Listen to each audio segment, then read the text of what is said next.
I didn't delete it. That's the strange part. I just saved it as a draft. Not because it was finished, not because it was perfect, but because hitting send felt heavier than carrying the words myself. I remember staring at the screen, rewriting the same sentence again and again, trying to sound calm while my hands were shaking. I wasn't asking for anything. I wasn't accusing either. I just wanted to explain myself. And somehow, that felt like the hardest thing to do.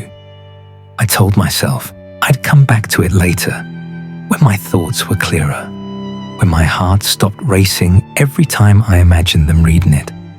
But later never showed up. The next morning, my phone felt quieter than usual.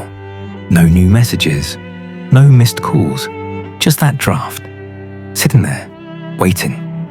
For a moment, I hovered my finger over it. Opening it would have meant reliving the night. I almost said something honest. So I locked my phone instead. Days passed. Life kept happening.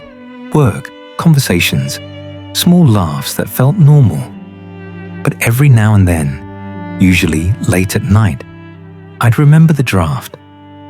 Not the words exactly, but the feeling behind them. That tight feeling in the chest, that fear of being misunderstood, that hope I pretended I didn't have.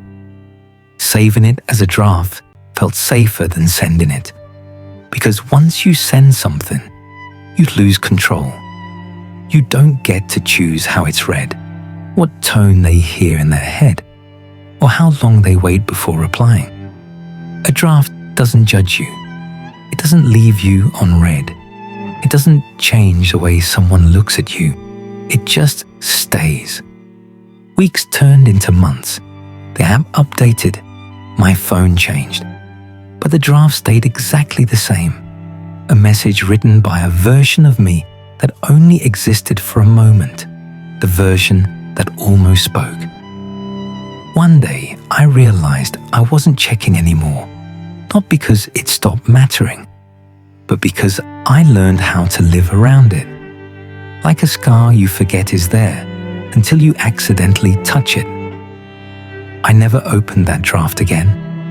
Not because the words were wrong, but because they were honest. And honesty doesn't just ask for words. It asks for courage. If you're listening to this and there's a message saved on your phone you've never opened again, you're not weak, you're human. And maybe one day, when you're ready, you'll either send it or finally let it go. If this felt familiar, you might belong here.